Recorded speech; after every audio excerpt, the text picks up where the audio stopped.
Análise de causa e efeito é um método para identificar as causas prováveis dos problemas, também conhecido como diagrama de causa e efeito, diagrama de espinha de peixe, diagrama de Ishikawa e diagrama de Fishikawa.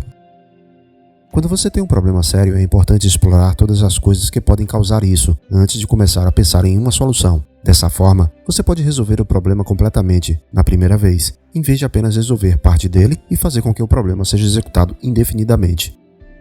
A análise de causa e efeito oferece uma maneira útil de fazer isso.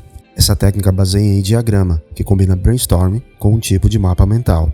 Leva você a considerar todas as causas possíveis de um problema, em vez de apenas aquelas que são mais óbvias.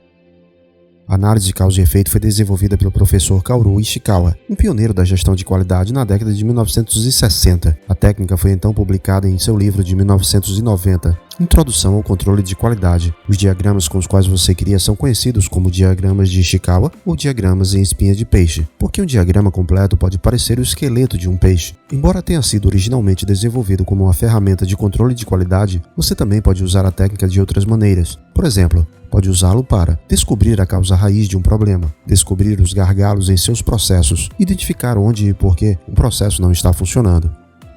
Siga estas etapas para resolver um problema com análise de causa e efeito. Etapa 1. Identifique o problema. Primeiro, escreva o problema exato que você enfrenta. Quando apropriado, identifique quem está envolvido, qual é o problema e quando e onde ele ocorre. Em seguida, escreva o problema em uma caixa do lado esquerdo ou direito de uma grande folha de papel e desenhe uma linha horizontalmente a partir da caixa. Este arranjo, parecido com a cabeça e a espinha de um peixe, dá espaço para desenvolver ideias. Neste exemplo simples, o supervisor está enfrentando problemas de atrasos de sua equipe. Dica 1. Algumas pessoas preferem escrever o problema no lado direito da folha de papel e desenvolver ideias no espaço à esquerda. Use a abordagem com a qual se sentir mais confortável.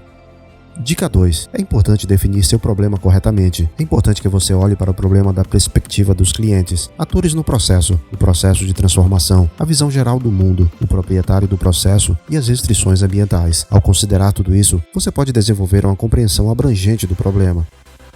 Etapa 2. Elabore os principais fatores envolvidos. Em seguida, identifique os fatores que podem ser parte do problema. Podem ser sistemas, equipamentos, materiais, forças externas, pessoas envolvidas com o problema e assim por diante. Tente extrair o máximo possível deles. Como ponto de partida, você pode usar modelos como estratégia, estrutura, sistemas, valores compartilhados, habilidades, estilo e equipe como fatores que você pode considerar, com os 4 P's de marketing, que oferece produto, local, preço e promoção como fatores possíveis. Por padrão, utiliza-se máquina, medida, meio ambiente, mão de obra, método e matéria-prima.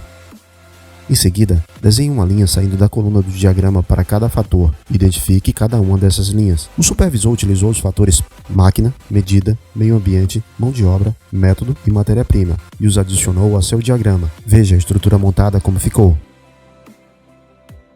Etapa 3. Identificar possíveis causas. Agora, para cada um dos fatores considerados na etapa 2, faça um brainstorm das possíveis causas do problema que podem estar relacionados ao fator. Mostre essas possíveis causas como linhas mais curtas saindo dos ossos do diagrama. Quando uma causa é grande ou complexa, pode ser melhor dividi-la em subcausas. Mostre-o como linhas saindo de cada linha de causa. Neste exemplo, estou expondo um modelo com caixa de texto que fica mais apresentável e organizado. Veja que as causas e subcausas foram identificadas. Você pode usar como quiser. O sentido da análise de buscar causas e subcausas de um dado fator será alcançado da mesma forma, independente se modelo tradicional espinha de peixe ou nesse modelo organizado com caixas de texto. Exemplo, para cada um dos fatores identificados na etapa 2, o supervisor faz um brainstorm das possíveis causas do problema e as adiciona ao seu diagrama. Veja que neste exemplo o supervisor adicionou algumas subcausas das causas, mostrando assim um aprofundamento da causa. No final chegamos a um diagrama de causa e efeito. Etapa 4. Analise seu diagrama. Neste estágio, você deve ter um diagrama mostrando todas as possíveis causas do problema que você pode imaginar. Dependendo da complexidade e importância do problema, agora você pode investigar as causas mais prováveis com mais detalhes. Isso pode envolver o estabelecimento de investigações, a realização de pesquisa e assim por diante. Eles serão projetados para testar quais dessas possíveis causas estão realmente contribuindo para o problema. Exemplo, o supervisor agora concluiu sua análise. Se ele não tivesse olhado para o problema dessa maneira, ele poderia ter lidado com o problema presumindo que os empregados estavam faltando porque estavam desmotivados. Em vez disso, ele pensa que a melhor abordagem é marcar uma reunião com o gerente da filial. Isso permitiria que ele informasse totalmente o gerente sobre a nova estratégia e falasse sobre quaisquer problemas que ele pudesse estar enfrentando.